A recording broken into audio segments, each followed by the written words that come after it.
अस्सलाम वालेकुम गाइस, फिल्मी चक्कर की एक और वीडियो के साथ हम फिर हाजिर हैं। गाइस आज की वीडियो में हम ड्रामा सीरियल बख्तावर की किस्त नंबर 1 पर रिव्यू देंगे। तो आइए शुरू करते हैं अपनी आज की वीडियो।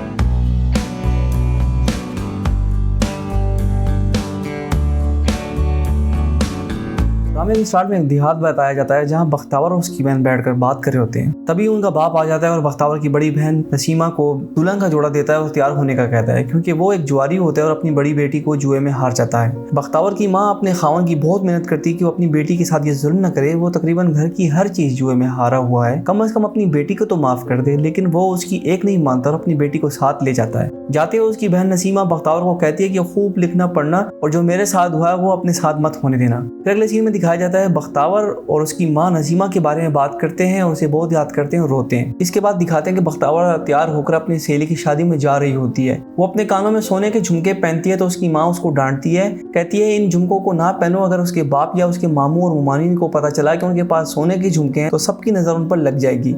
मगर बख्तावर अपनी माँ की एक नहीं मानती और झुमके पहनकर चली जाती है। अगले सीन में बताते हैं कि बख्तावर शादी में जाते हुए अपनी सहेली के भाई से टकरा जाती है, जो बख्तावर को देखता है और देखता ही रह जाता है और बख्तावर भाग जाती है। फिर दिखाया जाता है बख्तावर अपनी सहेली की शादी में खूब नाचती गाती है और उसकी सहेली का भाई छुप छुप कर उसे देख रहा होता है।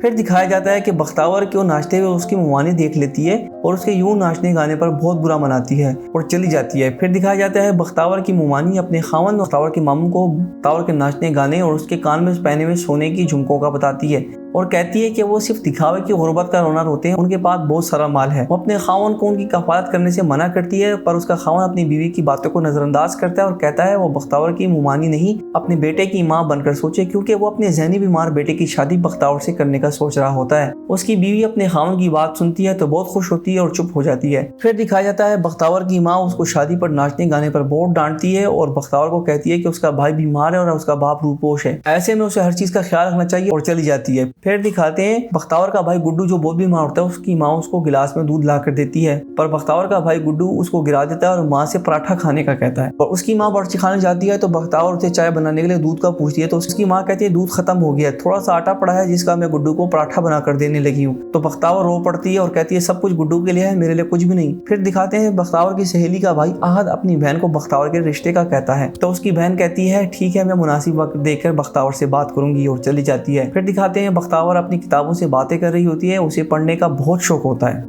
और वो पढ़ लिख कर एक बड़ा इंसान बनना चाहती है। फिर आगे दिखाया जाता है बख्तावर के मामू और मुमानी बख्तावर की माँ से बात कर रहे होते हैं। बख्तावर का मामू अपनी गरीबी का रोना रो रहा होता है और अपनी माली मामलात को बंद करने का ऐलान करता है और साथ ही ज़हनी माजूर बेटे रिजवान के लिए बख्तावर का रिश्ता मांग लेता है। बख्तावर की माँ सोचने का वक्त मांग लेती है। फिर दिखाते हैं बख्तावर की मुमानी अपने खावन को भड़का रही होती है कि उसकी बहन ने बख्तावर का रिश्ता देने से इनकार कर दिया है, तो उसका खावन कहता है उसने इनकार नहीं किया, सिर्फ सोचने का वक्त मांगा है। कोई भी हमारे बेटे को रिश्ता देने से पहले 1000 बार सोचेगा। ये सुनकर उसकी बीवी बुरा मना जाती है और अपने ज़हनी माजूर बेटे की हिमायत करती है और चली जाती है। दूसरी तरफ जब बख्तावर अपनी माँ को अपने मामूजात के रिश्ते के लिए साफ इनकार कर देती है तो उसकी माँ कहती है हम तुम्हारे मामू के रहमो करम पर हैं, अगर रिश्ते से इनकार किया तो वो अपनी माली इमदाद रोक देंगे तो ये घर कैसे चलेगा और गुड्डू का इलाज कैसे होगा। तो बख्तावर अपनी माँ से कहती है मैं खुद नौकरी करूंगी, घर भी चलाऊंगी, अपने भाई गुड्डू का इलाज भी खुद कराऊंगी। बताते हैं बख्तावर अपने मामू को रिश्ते का इनकार कर देती है और उसकी मुमानी सुनकर अपने खावन को खूब जलीकटी सुनाती है। फिर दिखाते हैं बख्तावर अपनी सहेली को अपने घर के हालात बताती है। उधर उसकी सहेली अपने भाई के रिश्ते का बख्तावर से पूछती है तो बख्तावर कहती है उसे अभी मजीद पढ़ना है और ये कहकर चली जाती है। फिर दिखाते हैं बख्तावर की माँ घर की हालत से बहुत परेशान होती है, अपने भाई की बेरुखी और बेटे की सेहत के हालात ने उसे बहुत परेशान किया होता है। तभी बख्तावर कराची जाने की बात करती है और अपनी माँ को याद कराती है कि उसकी एक खालाजाद भी तो वहाँ रहती है, हम उनके घर जा सकते हैं और गुड्डू का किसी अच्छे अस्पताल में इलाज भी करा सकते हैं। तभी वहाँ उन्हें ग्लास गिरने की आवाज़ आती है। जब वो कमरे में जाते हैं तो देखते हैं गुड्डू मर चुका होता है। फिर दिखाते हैं सब बख्तावर के घर बैठे होते हैं, उसकी माँ अपने बेटे की मौत के सदमे में होती है। तभी उसकी मानी फिर से अपने बेटे के रिश्ते का जिक्र करती है और बख्तावर की तालीम रोकने की बात करती है। बख्तावर के सबके सामने इनकार करने पर उसके मामू उसको थप्पड़ मारते हैं। फिर दिखाते हैं गाँव के मर्द उसके मामू के पास जमा होते हैं और बख्तावर की मुंहजोरी पर बात करते हैं और कहते हैं आप बख्तावर को रोकें, इसकी वजह से गाँव का माहौल ख़राब हो रहा है। गांव की तमाम औरतें बख्तावर की तरह मुजूर होती जा रही हैं। उसका मामू उनको दिलासा देकर भिजवा देता है। फिर दिखाते हैं उसकी मुमानी अपने बेटे के रिश्ते की रस्म के लिए बख्तावर के घर आती है उसी रात बख्तावर अपनी माँ और घर में बचे थोड़े से पैसे और वो सोने के झुमके लेकर अपने सहेली के भाई आहत की मदद से कराची भाग जाती है। कराची पहुंचकर जब बख्तावर अपनी माँ की खलाजात का पता पूछ रही होती है, तभी एक आदमी उसका बैग लेकर भाग जाता है और बख्तावर उस आदमी के पीछे भागती है। वो आदमी आगे जाकर एक गाड़ी से टकरा जाता है और बख्तावर अपना बैग उठाकर वापस आती है तो उसकी माँ वहाँ नहीं होती। वो रोती है और अपनी माँ को आवाज़ें देती है। और